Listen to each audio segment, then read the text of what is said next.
I've been watching the US election for a while now, and I can't help but wonder this is a person who does not fit in when I read Musk's biography. I knew that Musk had been a loner since he was a kid. He didn't have many friends. His hobbies are also quite niche. Thinking about me, who had a similar experience, it also made me think about, why do people always say you have to fit in? I don't know if you're usually a popular person. Ever since I was a kid, my parents used to say, you have to fit in or you'll be bullied. After school, teachers would say, you must have a sense of collective honor. You can't be out of place. When you work, your boss will also say you must have team spirit. You have to have a team building from time to time to force us to bond. Someone will always tell you people are inseparable from the group. Under such a concept, many people choose to be forced to fit in. Fear of being looked down upon for not fitting in. Longing for independence, but feel a sense of shame about being alone. Or they know they don't like to fit in, but are afraid to be independent, dare not follow your own path. In this video, we're going to use the book The Courage to be Disliked as a reference. Combined with the sociological, the Thermwell Principle, we're going to explore with you why following a group too closely often leads to individual mediocrity. There are alternatives to forcing yourself to fit in, and how to achieve your goals while not fitting in. I'll also share my notes with you. Let's start by thinking about the question. To what extent do you think groups are related to your personal feelings? I remember in college the leader of our college called us into a conference room for a public lecture. At the beginning, he told us that, dear students, the first thing I want to tell you is, choice is more important than effort. Those who study law should understand. The legal profession is an industry that is resources and connections and the economic development of the city without any geographical discrimination if you want to in the future. To obtain more legal resources, you should try to go to the big cities, because that's where there are enough companies, there's more business activity in the marketplace, and you'll have a chance to expand your practice. But does the boss care? He doesn't care, because in his eyes, you're just an indicator, a number. He's not interested in your life after school. All he cares about is whether you can find a school that's easy to get into for grad school, or just get your employment problem solved. The only way he can get in is if the quota is up, so he can get in. So a system doesn't really care about a person's happiness or future development. The only thing he cares about is to maintain its own accuracy when we are in a group suppressing ourselves. Will be one of the things that many people have to choose. You'll find that when we're young, we have all kinds of dreams, we have our own personality with our own attitudes, but as we grow older, we become more and more numb, tamed by society. Some time ago, I looked through the friend circles of my former college classmates. The general feeling is everyone's class flavor has become heavier. The aura they once had is completely gone. Because groups have a natural tendency to negate the group, has a natural tendency to negate the individual. You don't need to have a spirit. You don't need to have your own ideas, you just have to serve the group. That's why Albert Camus said that any ideology is against human nature. So if you feel like you don't fit in, it's perfectly normal. At this point, one might ask that the group is not the individual. Can the individual be separated from the group? No man is an island. The group is stronger than the individual. It is in the group that a man can survive. But the question I want to ask is that really true? At work, I found that there is a phenomenon in the office. People like to talk to each other, whether it's leaders or colleagues. Whenever there is a problem, they like to have a meeting or ask people around them collective wisdom. Did you come up with any constructive conclusions? Not really. You'll find that a lot of important things don't come out of discussions at all. It's about deeper thinking. You need to spend enough time with yourself and distance yourself from the group so you can get the results you want. The reason we think it's so important to fit in is because before industrial civilization, to deal with natural threats, so in that context, individual intelligence wasn't really that important. The safest place to be is in a group. Many people, especially in the older generation, the sense of community is very strong. So in the eyes of many elders, to be alone is a bad thing. The inertia of this collective culture has been passed on to modern young people. With the emergence of industrial civilization and the world entered the information age, people have become much more independent. We no longer have to fit in to survive in society. Is rewarding independent thinking and innovation. Think about it. A person who spends all their time with their co-workers whenever there's a problem. He has nothing to do but drink and sing with a group of people. Can he have time to think about valuable things? Obviously not, in modern society. Doesn't mean you're out of touch. We just need a methodology that can properly guide us to make our uniqueness to make a positive difference. That's all. So as a person who doesn't fit in or want to make ourselves independent, what should we do? In the observations of sociologist Ben Oyer, a company or an organization. According to the hierarchy, there are probably the following types of people: antisocials, followers, and losers. This hierarchical distribution is also known as the Thermwell Principle. The sociopath is at the top of the hierarchy. They are the ones who make the rules and apply them. They know what they want, and they are persistent in achieving it. Like the founder of a company, owners, successful executives and politicians, and followers are people who are especially loyal to the organization. They work hard, but lack strategic vision and influence, unconditionally follow sociopaths. You can think of them as hard-working employees of a company, employees who strongly support their bosses. The losers are more like the employees of a company who are just paddlers. They don't have much passion for their work, they just do what they're told. Working just to pay the bills. The so-called losers is only on an organizational level, just in the eyes of the company, at the level of the job. They're failures. So the two questions I want to ask you now are: the first one is, what category do you think you belong in? And the second is, a person who doesn't fit in, which category do you most likely fall into? Many people may think people who don't fit in most likely to be a loser in an organization, but in fact, people who don't fit in can be at either end of the spectrum. They can be losers, or they can be sociopaths. This may come as a surprise to you. How can a misfit be at the top of an organization? Ben Oyer also mentioned in his article, often start out as losers. They start out as losers. People like Musk, Steve Jobs, they start out as people who don't fit in with the rest of the world. They were bullied or outvoted. So a lot of sociopaths think, I'm not going to be accepted, I won't be accepted, so why don't I just do what I like? Think about how to build a personal computer, how to send people to Mars, how to develop a cool ABP. So they created their own set of rules. And in doing so, of other losers who couldn't fit into the existing rules, who also couldn't fit into the existing rules, and they formed a new team, a new cultural group. As it grew in size and influence, what used to be a niche hobby becomes a real trend. What used to be a startup became a big company. The organization has influence and money, and it starts to have a clear hierarchy in the organization. The followers, they become the middle force in an organization and start working for the sociopath. In this way, a new organization with influence, new rules is born. So a sociopath in an organization, There are two very likely outcomes. The first is to become an opinion leader, founder and leader. The second is to be at the bottom of the organization, and they're losers, because they don't like the rules, they can't fit in. But they're afraid they can't survive without them. So they force themselves to fit in, and the end result is not good. At this point, some people may ask, if a person who doesn't fit in can't be a sociopath, is he a loser? But in fact, outside of these three, there is another kind of person called the self-expressionist.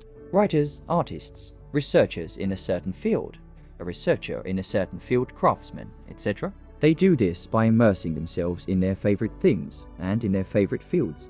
They get pleasure and fulfillment from immersing themselves in their favorite things and fields. They don't set up rules and organizations like sociopaths. Instead, they focus on what they love. You'll find a person who has trouble fitting in. In fact, the biggest fear is not establishing your own rules and circles, and not being able to find what you like to do. There is no way to express oneself. At this time, people will have a kind of existential anxiety. So if you're a person who doesn't want to fit in, then you have two choices to find your own value. The first is to have your own means of self-expression, and the second is to create your own rules and circles. Both sound difficult. How do we get there? Society always likes to say that you should do what you should do at what stage of life. The essence of this saying is actually, most people do what they're supposed to do at their age.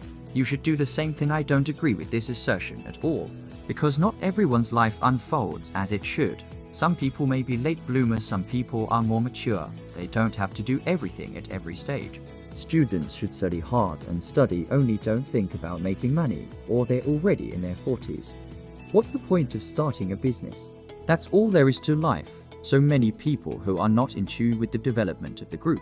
Early on, they're seen as people who don't see the big picture, who has no sense of the big picture, especially in a society where collectivist culture prevails, in a society where collectivism is prevalent, and it's this non-linear growth path is the element of breakthrough and innovation. This trait has been described by political commentator David Brooks. The late-stage personality is characterized by three things: a rebellious spirit, curiosity, and self-belief. You'll find that all three of these traits, all of which are frowned upon by the group. You have a rebellious spirit. The group thinks you're out of line. You're curious. The group thinks you're out of touch. You're self-centered. You don't follow blindly. The group will think you're noble. You don't fit in. So the group tends to see these misfits as a nuisance and try to force them to change and ask them to give up these three traits. And in the face of this contradiction, many people either choose to compromise by forcing themselves and the group, or come into violent conflict with the group. However, both of these approaches can't lead to the desired outcome. So can we have a third option that allows us to think independently while remaining and find our own values? To find a solution, we need to look at these three characteristics to find the answer. First of all, the spirit of rebellion in the book, the courage to be disliked, choosing the approval of others, or choose the path of freedom without approval. This is a very important question. Many people are both misfits, not free. This phenomenon comes from the fact that we have been taught to reward and punish when we do a good job. We are praised for doing a good job, and if we don't do a good job, we get criticized. This kind of reward mechanism. Gradually, we move from doing the right thing to doing the things that we can be praised for. Only if we can get praise, we'll do it, and if something, even if it makes sense. We like to do it, but because no one appreciates it, we don't want to do it. We're afraid to do it. You'll find that reward and punishment education, it's perfectly in line with the reward cycle in psychology. Triggering behavior rewards repetition as long as homes, schools, and companies use the mechanism of reward and punishment skillfully. They can easily manipulate evil people to make people unknowingly abandon their goals and even mistakenly believe that the problem is their own. So many young people are taught to reward and punish goes to two extremes. Either they become obedient sheep or become rebellious youths. It should be noted that the spirit of rebellion and rebellion are completely different. The rebelliousness here is still trapped in a reward and punishment education, because the rebellious youth can't win the attention and recognition of others to win the attention and recognition of others, so they go to the other extreme. And that is to use a completely negative approach to gain attention from others, to make themselves look cool in front of others. It's still not a reward and punishment education. It's still a quest for attention and approval, and the true spirit of rebellion is to stop seeking approval, to have the courage to be disliked. Many people may think that not to seek the approval of others wouldn't that make me a hated person. How can that be? What's the difference between that and rebellion? So let me ask you a question first. Do you think a person who cares too much about other people's feelings and opinions is also a self-centered person, is also an extremely self-centered person? Many people may think. This question itself is problematic. Is a person who cares about other people's opinions and feelings, how can he be extremely self-centered? But in fact, in Adler's opinion, desperately seeking approval is a form of self-centeredness, because we care about what other people think. It's because we want the world to work the way we want it to. If people think I don't fit in or don't like me, that could be detrimental to me. So I have to change the way people see me. I can't accept the fact that others don't like me. That's why a lot of people don't fit in, and yet they are not free. In the face of this dilemma, Alfred Adler proposed a solution. It's called object separation. Just at the word you feel, everything you say is valid. There's nothing bigger than an individual's subjective perception. No one else has the need or obligation to change you. As long as you at the word feel, it's all right. Because whether the other person feels good or bad is actually the other person's true feelings. You don't have to. It's impossible to change the other person's feelings forcibly. If you have to argue about this issue, the other person will win. Because the other person's feelings is true for him. You're right. It's your subjective feeling. It's all true for you. The subject is someone else's subjective feelings and choices. We're always in the habit of interfering with other people's issues. When people don't like us, we either get angry and try to rebut them, or we try to please them. And when we think others are wrong, when we think they're wrong, We are quick to correct them in an attempt to change them. And the main trouble with relationships is to be found in first. We willingly let others interfere with our problems, letting those around us make decisions for us in accordance with their ideas and wishes to transform ourselves. Secondly, is to attempt to forcefully interfere with the subject matter of others. Others don't meet our expectations and we try to change that. That's why we're not free and we don't fit in. And to get out of this rut, we need a separation of subjects. We don't interfere with other people's projects. We don't let our subjects be interfered with, and the only way to determine whose problem it is, it's just a matter of who's suffering the consequences of their choices. Because you speak differently, people around you look at you differently, it's their problem. Like a friend of mine, because her co-workers were isolating her. So she cried and cried in the office and asked why they didn't like her. Why they didn't accept her. The end result was that she couldn't stay in the company anymore. Forced intervention has almost no effect on relationships. And not letting others interfere with our work. It's about putting the decision in our own hands. A lot of people are used to interfering with us, that it's for your own good. They just want us to do what they want. And that's when we should recognize that the matter in front of us is our own issue. We are adults now, with the ability to take responsibility for our own choices. That makes us free people. So in order to be independent and free, the first thing we need to do is to have the courage to be disliked. Many people think that free-spirited misfits are extremely self-centered, but in reality, misfits are people who respect diversity. They don't try to fit in or interfere with it, require others to like them. In modern parlance, they have a sense of boundaries. Instead, they're open and tolerant. So there are two things you can try. The first is you can make a list and see what are the things that are meaningful, that you love to do even though you don't get a lot of credit for it, but you still love to try to do these things without being utilitarian. The second is when others don't like you, can you let go of the urge to change people's opinions? This is the first step for people who don't fit in, but it's not enough to separate the issues. Let's take a look at the second step, curiosity. How do you find what you love? And your career, you went straight for it. But I don't know what I'm supposed to do. That's why you have to go straight for it. A lot of us say we think the key to having the ideal life. It's all about identifying what you want and then trying to get there. But in reality, psychologically speaking, you simply can't predict what will make you happy. By following your curiosity and realize that there are so many possibilities in life, as the famous author Brian Weiss, in his book 101 Articles That Will Change Your Mind, your brain can only understand what it knows, so when you choose the future you want, you're really just creating an idealized scenario, And if things don't go the way you want them to, you think you've failed because you didn't create what you wanted, and you actually created something better. But it's foreign to your brain, so the brain misinterprets it as bad. Groups of people give us uniform goals, only getting into a good school, get a good job. That's the only way out. A lot of people's lives are nothing more than a line between 2 points. The company is just another form of school. Going to school, leaving school, going to work and leaving work. There's really no fundamental difference, of course. Maybe at work someone is paying you, and school may be the other way around, so a lot of people don't see any other possibilities, and so our brains, based on this preconception that we have a future for ourselves, thinking that we can only follow a certain path, only with the herd, only the choices that are in front of us. We've mentioned before that a person who doesn't fit in is that there's no way to express themselves, is not having an outlet for self-expression. You don't have something you want to do from the bottom of your heart. You're not doing anything that you're passionate about in any kind of direction that interests you. We don't know what we don't know. We think our life is monotonous, which creates an intense existential loneliness. To solve this problem, you need to use your curiosity. Don't use the preconceived notions your brain gives you, because your brain doesn't know what it wants. Follow your curiosity first, and in the process, you'll discover things that you never noticed before. These new discoveries will help you find your own unique way of expressing yourself. And of course, we have to recognize that no man is an island.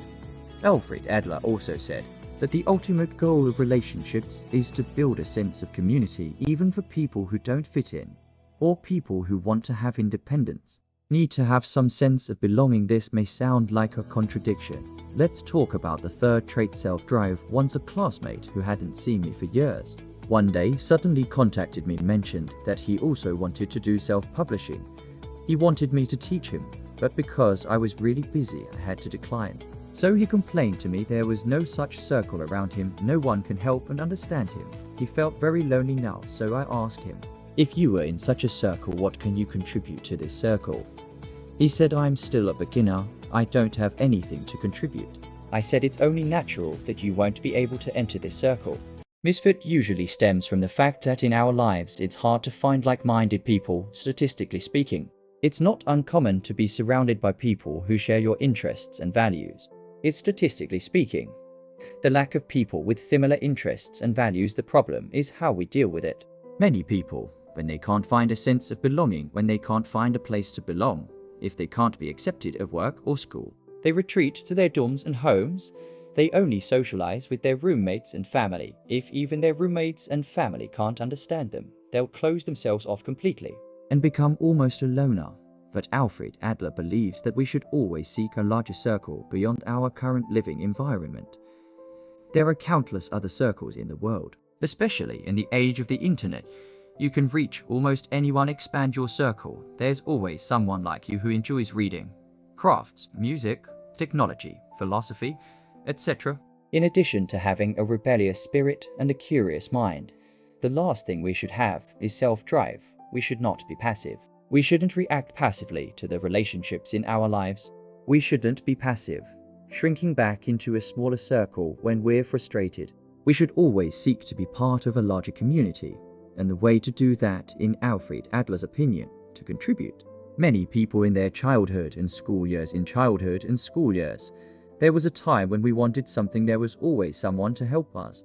What questions we had, there was always someone to answer them. So we're always asking for what we want. We stood still and complained, why can't anyone understand me? Why is there no such resource around? The world is not centered around you. No one will help you for no reason, and the way we connect is through each other's work. We help each other through our work, and so we connect. It's important to find people on the road.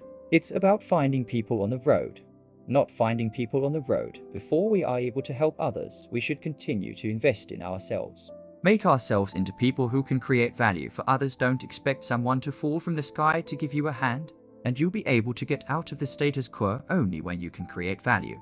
You'll be able to gather a circle of your own. You can also find a sense of belonging in contributing and find your own sense of belonging. These are the three qualities we talked about. I don't dare to say that doing well in these three areas. I can't say that doing well in these three areas will necessarily be very good. But compared to the old days of forcing yourself to fit in, now can be much more free and independent. I hope you can have the courage to be disliked, follow your curiosity, to do what you really love by creating value, and find your own sense of belonging. At the end of the video, feel free to follow me, check out some more of Daily Thoughts. I'll see you in the next video.